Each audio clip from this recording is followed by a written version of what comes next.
He has asked a question. Brother from Nigeria, your name? Khurshid? Khalil Mahmood. Khalil Mahmood, right? Yes.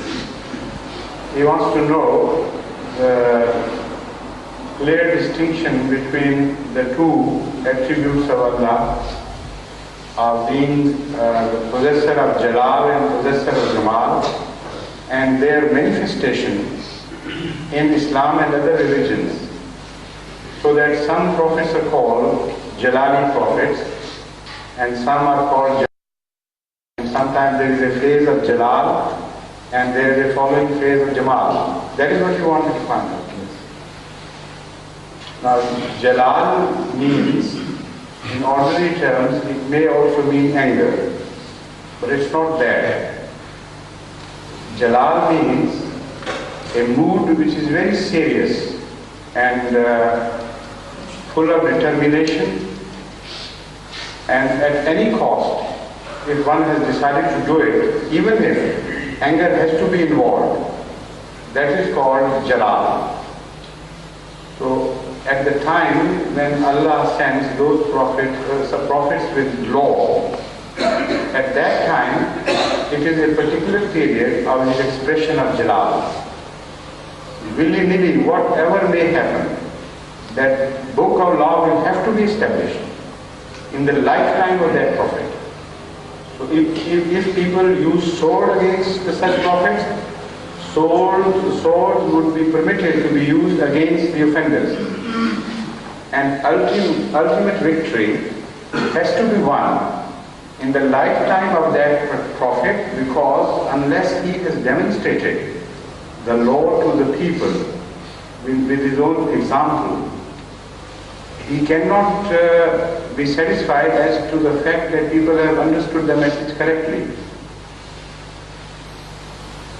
The Holy Quran mentions this in the verse, وَكَذَلِكَ يُصَرِّفُ الْآيَاتِ وَلَيَقُولُوا دَرَسْتَ وَلَنُبَيِّنَهُ لِقَوْمٍ يَعْلَمُونَ. That, O Holy Prophet, this is why we repeat the verses in so many ways. We give them different terms so that people may understand. And you should be satisfied when they say it in so many words addressing you, Darasta. You have fulfilled your duty as a teacher, and we have fully understood. So that phase cannot be completed unless the victory is won during the lifetime of that prophet, and the first phase is established completely. He must be able to demonstrate it in a manner as if in a manner where he is also power to do that. If he is not given the power of state, for example, in his lifetime, how can he implement such things where the authority of state is required? So that phase is of Jalal. And Allah will not wait for the people for a very long period. They have to accept, at least in as much as a full authority is exercised by the prophet of that time in an area where he is sent primarily, or to a people to which he is sent primarily. This is Jalal. And the phase of Jamal is the phase of patience. The whole Jalal is left to the people to exercise against the servants of Allah. And Allah says that it is not Jalal alone which can win.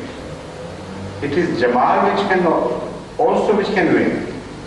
And the Jamal means that whatever atrocities you commit against the people are not permitted to pay you in the same coins. The sword is handed over to the persecutor. The power to lit fires is delegated to the persecutors.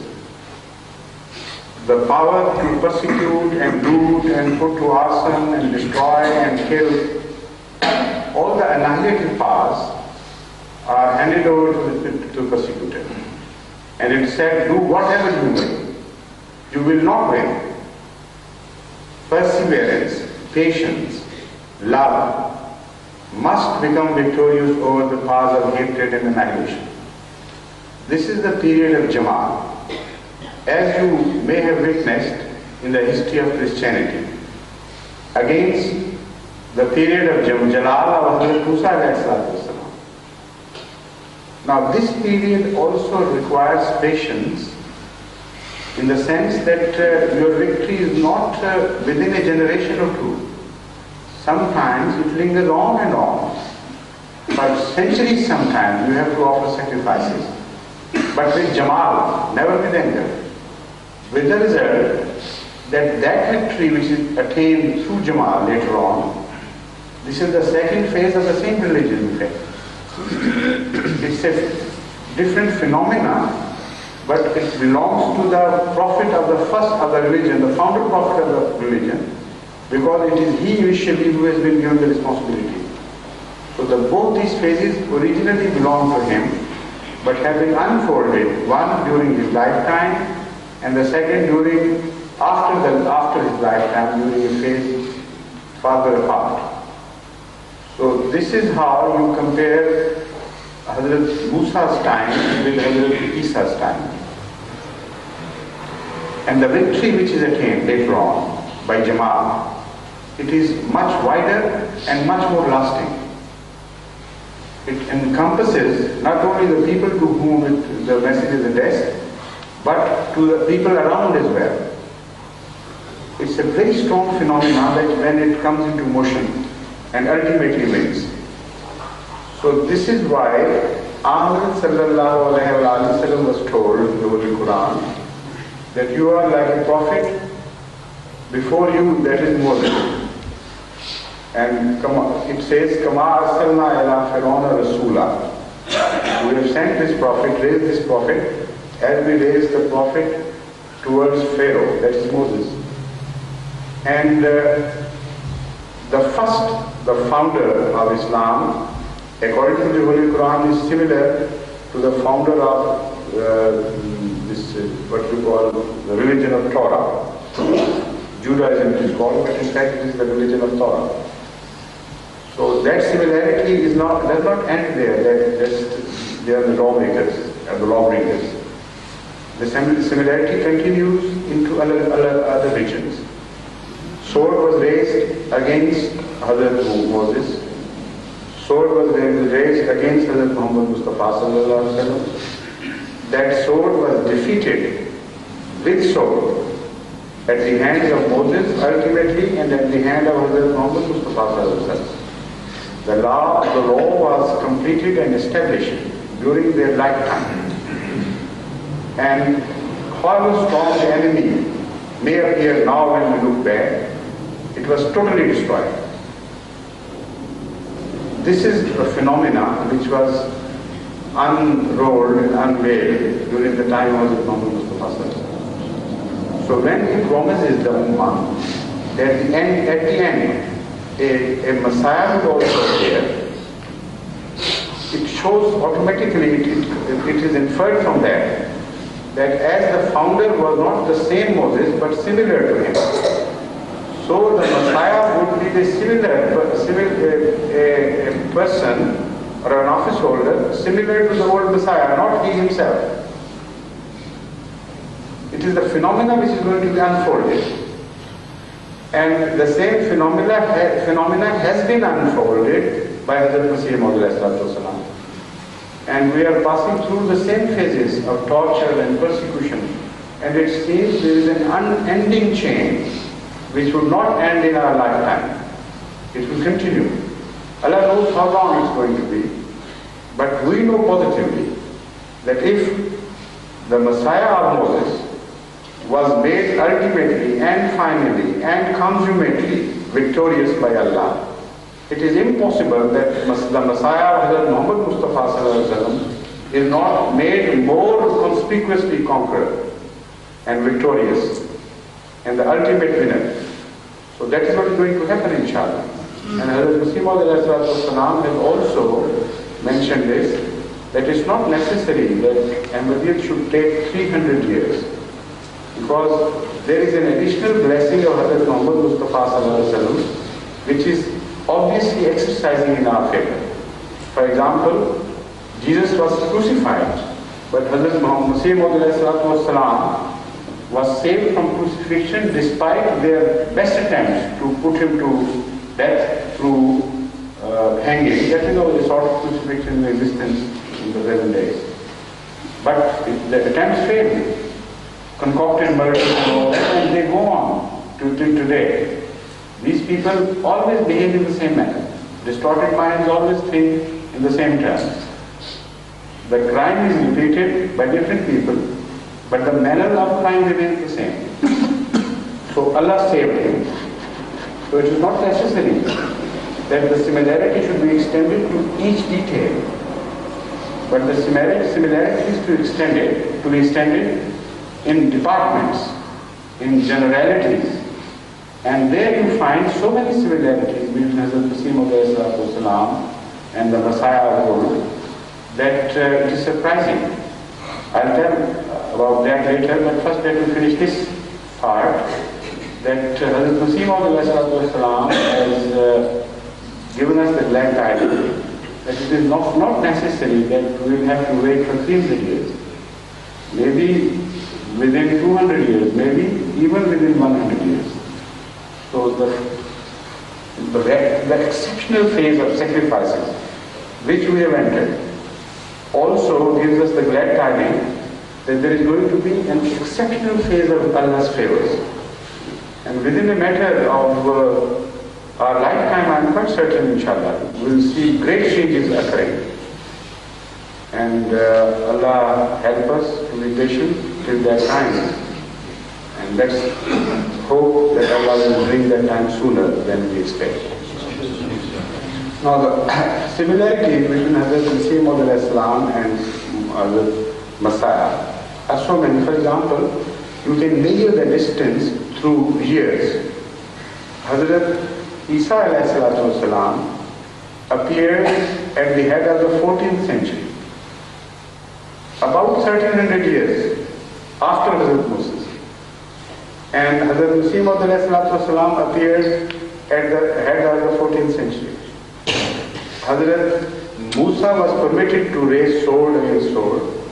Hazrat Sallallahu Alaihi Wasallam was permitted to raise sword against sword, but Messiah was not.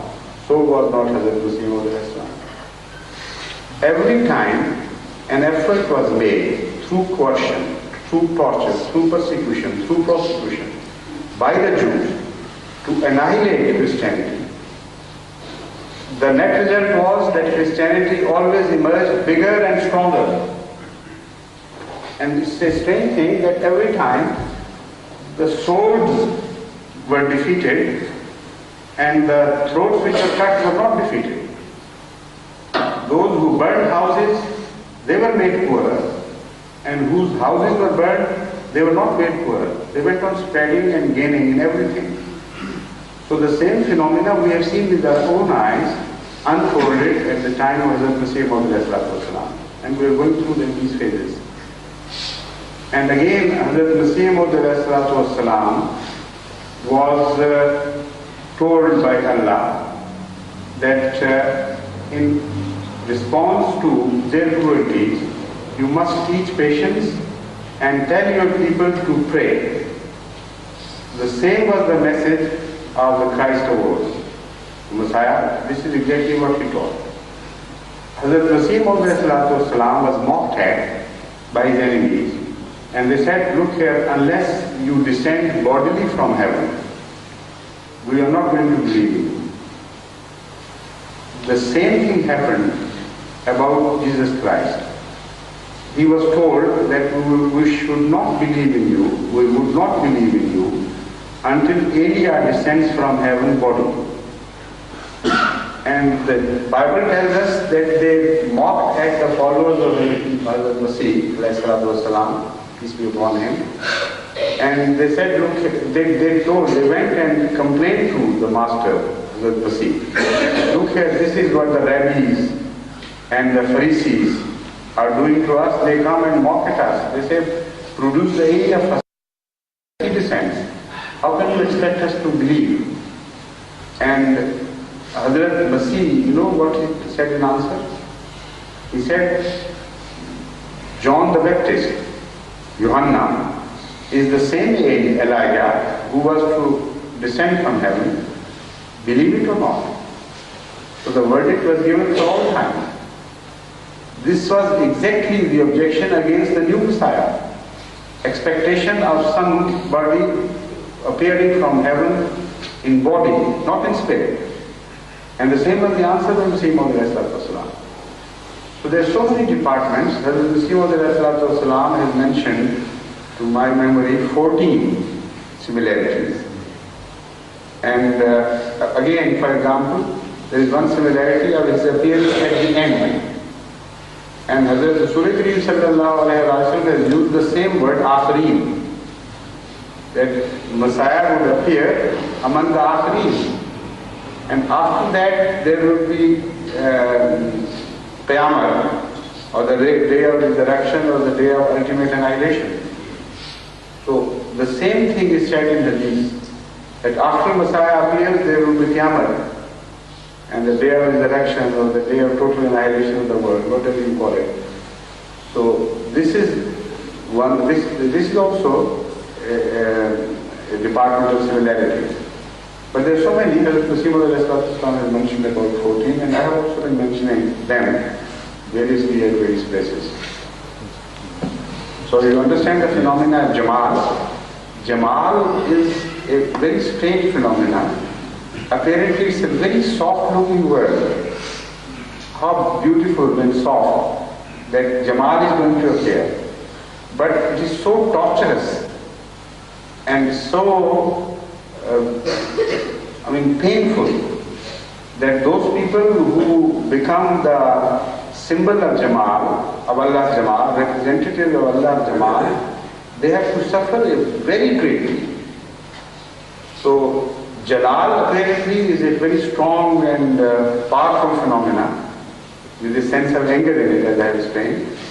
But on the other hand, people during the Jalal, are better off in so many ways. But Hazrat Rasul Kareem sallallahu alayhi wa sallam is one prophet who encompasses every situation in himself as well.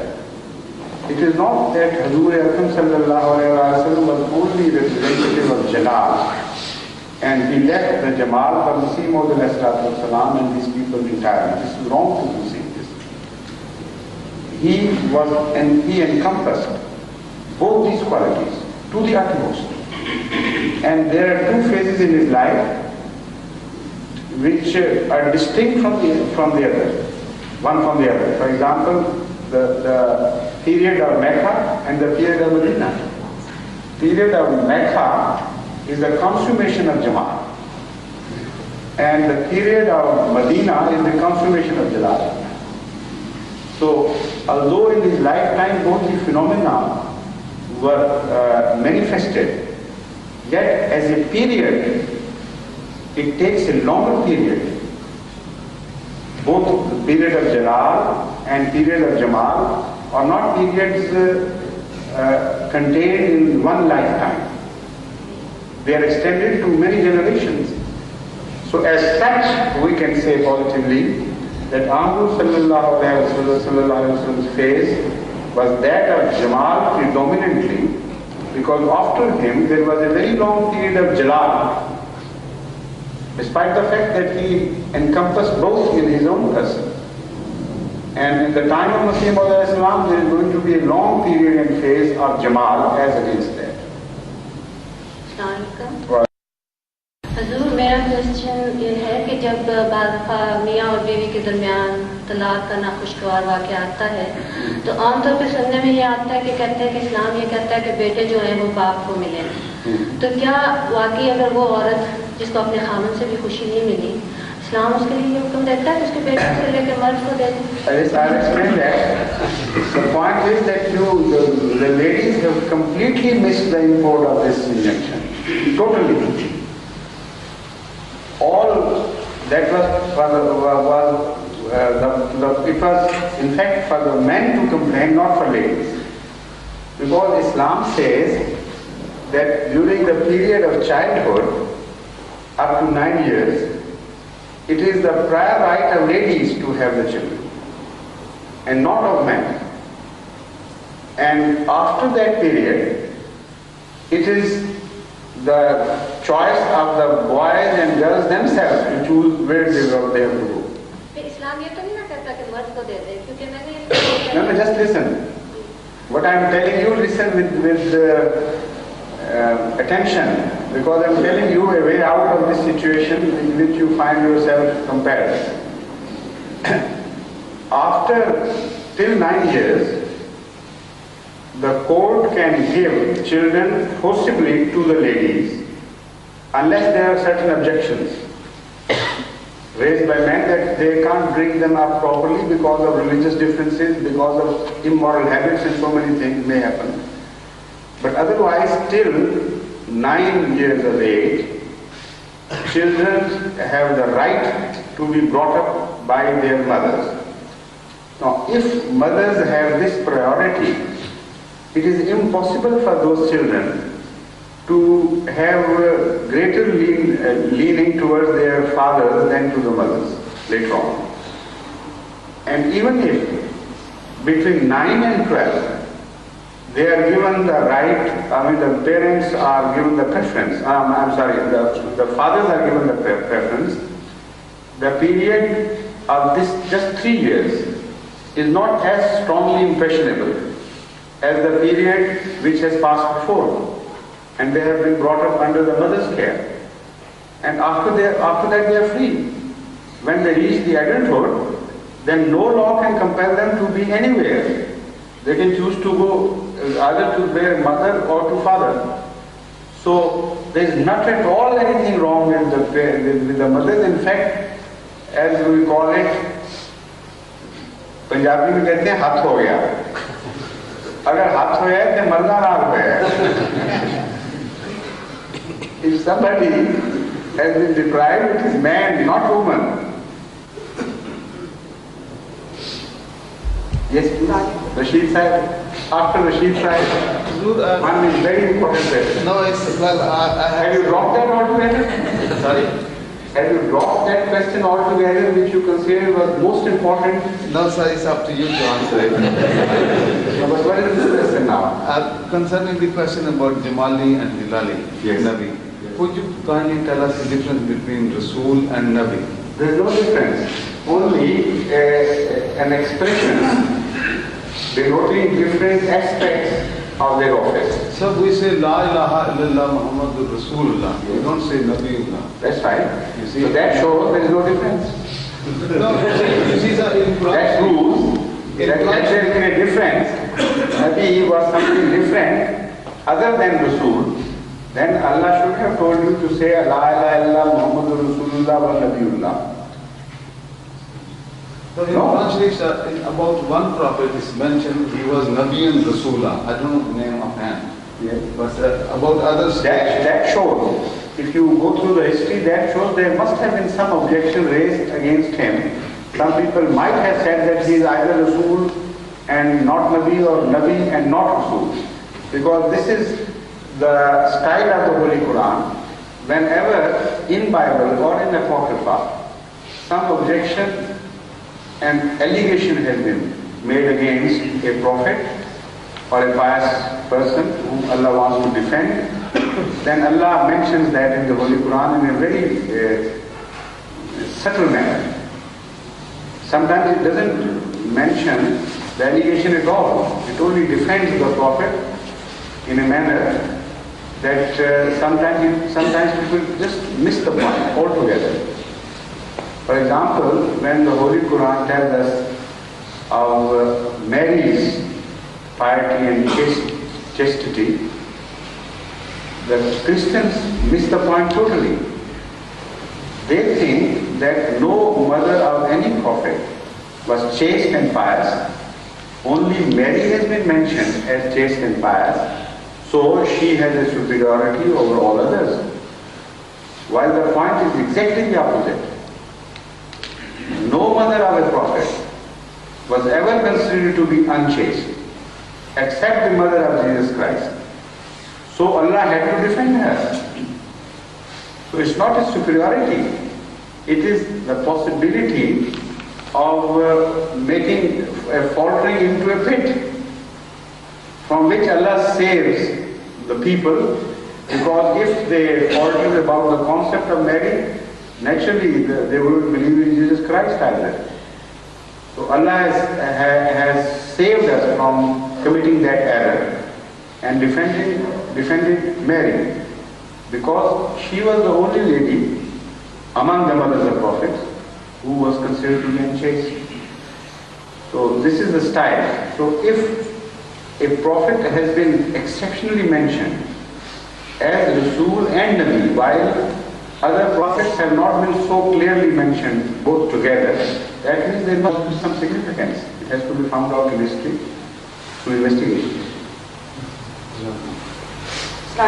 Yes, please, lady, please. I have got this question that sometimes when you are in distress or in misery and you can't pray to Allah as you normally do. I mean, you can't say your prayers properly, or you can't, beg for any, whatever misery you've got. And in that state of misery and distress, how does Allah listen to your prayers? Sometimes the state of misery and distress becomes an unspoken prayer in itself. The prayers are not always spoken. Sometimes the state is so miserable that you look at that person and you show mercy. This is why Allah Ta'ala has mentioned in the Holy Quran two types of people. One as beggars and one as, وَفِي أَمْوَالِهِمْ حَقٌّ لِلسَّائِلِ وَالْمَحْرُومِ. Not beggars in the normal sense, ordinary sense, but beggars in the sense that who have to ask questions because they have been forced to the extent by misery that they can't survive unless they ask for assistance. But there are others who are mahroom, who can't even ask because their self-respect would stand in the way, and whatever may happen to them, they will not spread their hand to others. So Allah says that the mu'mineen, the believers, should look after both these classes. They should not wait for anybody to ask. If somebody belongs to this class, as he would not spread his hand, extend his hand to others for mercy, they should go to him and extend their hands to him for mercy. So now, if Allah wants us to behave like that, how can it be possible for Allah not to behave like that to us? So, every situation does not demand prayer. The situation can be of such nature that you have not spoken a single word, but Allah has shown mercy to you. If there is that nobility that is mentioned that is implied in Mahroom. Mahroom means a man who has such honor as does not extend his hands to anybody. So if you do not pray during your misery to Allah, but go on running to people for aid and help and raise your hue and cry and try to attract people's attention, you get out of the category of Mahroom. So then it is not a state of prayer in which you find yourself. Then it's a different state with which I am not concerned.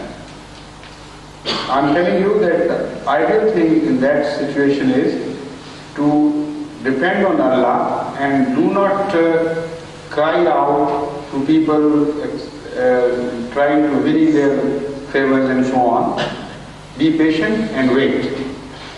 And there is a prayer by Hazrat Moses which is also significant in the sense that it describes such a situation where man cannot ask for anything, does not know what is good for him.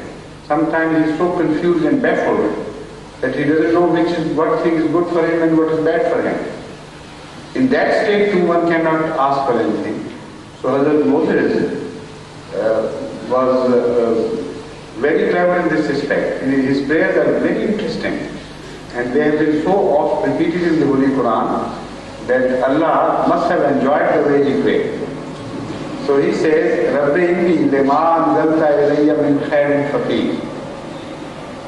Oh my Lord, I don't know. What is good for me? I am just a beggar sitting in your way. Give me alms as you please. He's not asking for anything. And after that prayer, everything was given to him. A home, a wife, security, and employment, and profitable. And the prayer is so silent and so short, as if nothing has been asked. So the state of misery can be turned into a silent prayer. You know, after Allah tells us in the Holy Quran that human life is the most superior type of life that God has created. Allah also tells us that there is life elsewhere in the universe. yes. Is it at all possible that there is human life elsewhere in the universe? Allah tells us of animal life. This is answer. The Holy Quran tells us that وَمِنْ آيَاتِهِ خَلْقُ السَّمَاوَاتِ وَالْأَرْضِ وَمَا بَثَّ فِيهِمَا مِنْ دَابَّةٍ وَهُوَ عَلَى جَمْعِهِمْ إِذَا يَشَاءُ قَدِيرٌ. In this verse, so many things have been told of the future of man and the scientific developments and his reach that just this verse should be enough to convince the atheist that either you believe that Hazrat Muhammad Mustafa was himself a God, or you believe that there was another God telling him these things. Because it was entirely beyond the capacity of man to reach out to such heights of future knowledge as this single verse tells us. First of all, look at the concept of the universe during the time of Ahmad sallallahu alaihi wasallam and many dark centuries beyond, after his age. The concept was that the heavens are made of firmaments, and one after the other there are firmaments which are something made of some plastic nature. And in those firmaments, the stars are studied, sources of light. How they burn, they don't know, but there are sources of light which are studied in those firmaments. Like jewels are studied on a dress piece. So this was the entire concept about the universe. No question of any life existing beyond this earth. So first of all, the Holy Quran says, وَمِنْ آيَاتِهِ خَلْقُ السَّمَاوَاتِ وَالْأَرْضِ وَمَا بَثَّ فِيهِمَا مِنْ دَابَّةٍ. That concept of firmament is totally wrong, because Allah has created life both here and in the heavens. And the word used for life is not a word applicable to angels or spiritual life of any sort. It is entirely limited and cannot be extended beyond this limited sense. It is limited to the animal life, as we call the biological life. Dabba is the word only used for biological life. A life which can move, and the entire animal life can be described by one single word Dabba, and it is by no means applicable to angels or spiritual life. That is an important fact which has to be stressed. So Allah says the firmaments are not like you think, because in such a case there could not be any life beyond this earth. But Allah tells you that there is life. Secondly, it tells, Wallahu ala jam'ihim iza yasha'u qadir. That Allah is going to bring them together. Now this is something which man has not yet reached. Even the first part, the second part was contained in the first part, that the heavens are not like this and the life is beyond. There are 2 points mentioned. So the people have so far reached the man, I should say, has so far reached the first stage alone. They know the nature of heavens. They know that it is possible in the heavens for life to exist elsewhere, but as yet they do not know if there is life. It's only a conjecture, a mathematical question. But the Holy Quran has solved both these questions.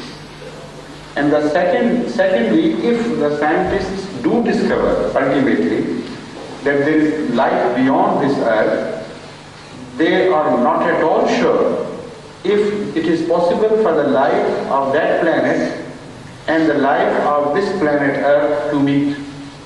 Because even if that planet is one light year beyond us, it is impossible for that life to come to Earth, even if we live on for thousands of years.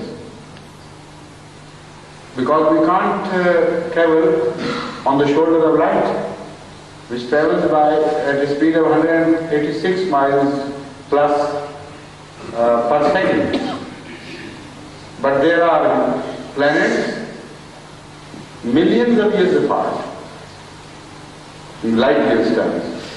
So the Holy Quran tells us that not only there is life, but it is possible for life beyond this earth to meet the life on this earth.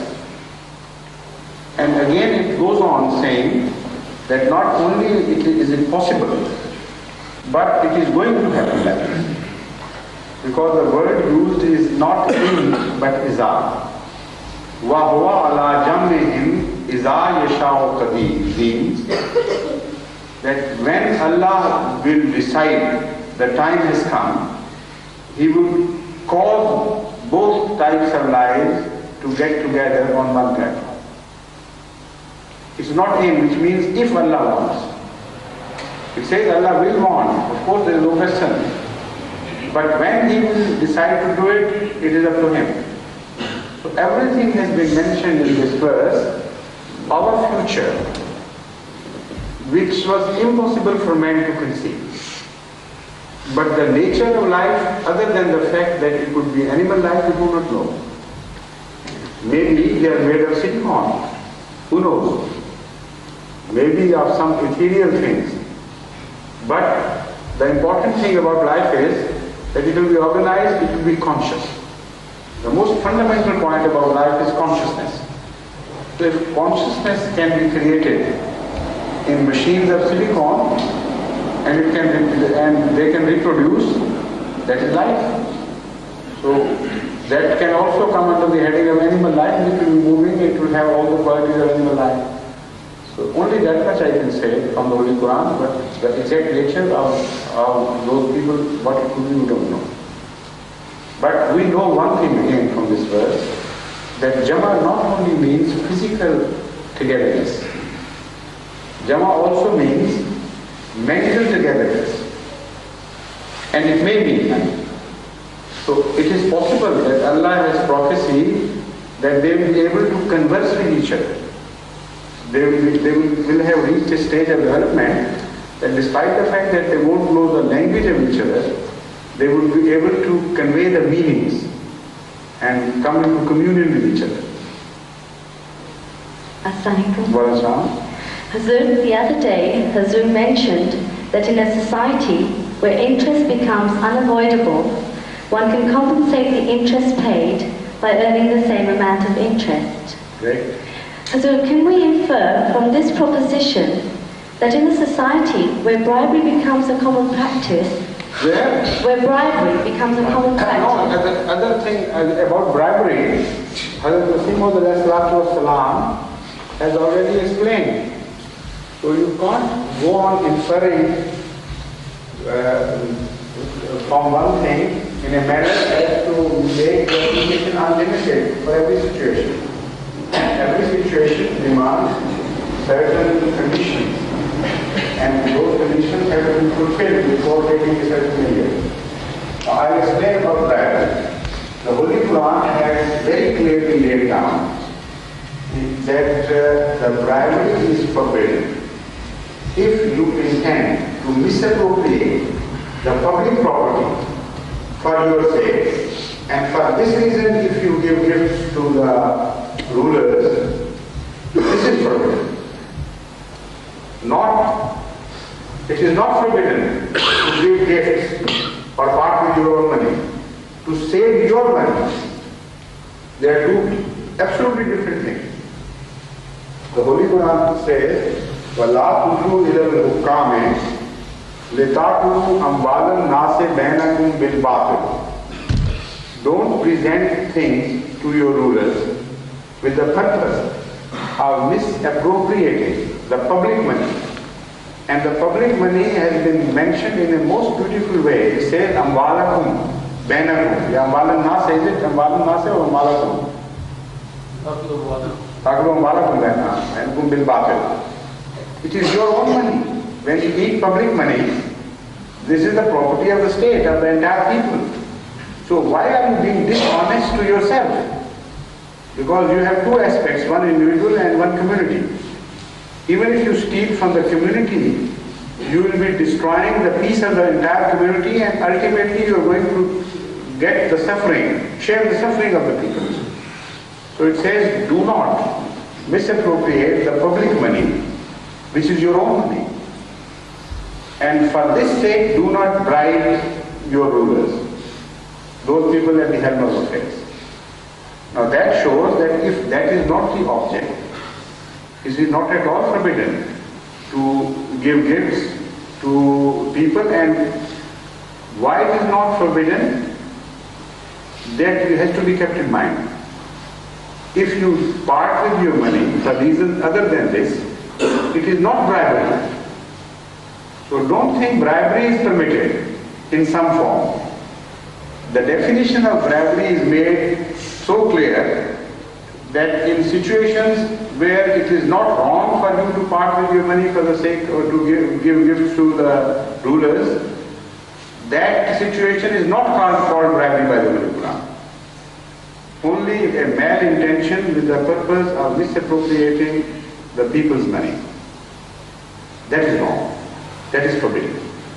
Now, conceive of any other situation. If somebody is dishonest enough not to give you your right, and you give your money to him for taking your right alone, that is not at all dishonest on your part. That is dishonest on his part.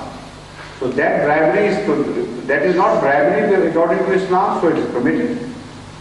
But with one caution, I must say. The present system of bribery in the world is such that when you give something out of your money for the sake of obtaining your right, it is not entirely your right that you get. You get something over and above what you have paid. For example, if some contractor pays some government official 1,000 rupees for a certain job, what would happen? He would add, instead of 1,000, 2,000 rupees to the cost of the project. This is the common system.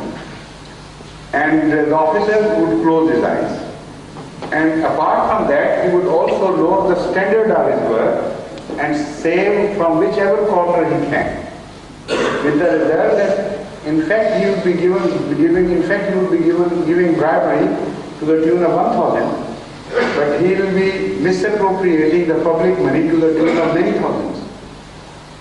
This is pure and simple bribery. It cannot be permitted. So not because Masih Maud has said that if you have to throw bone to a dog, there is nothing wrong. If you are afraid of injury from a dog, this is exactly how Masih Maud has explained. It is the crime of the dog to bark at you or to bite you. It is not your crime to throw a bone to the dog to keep him quiet. So this is exactly how the Holy Quran has explained, and it is in fact in explanation of this verse that Masih Maud has used that symbolic language. Now, Azan please.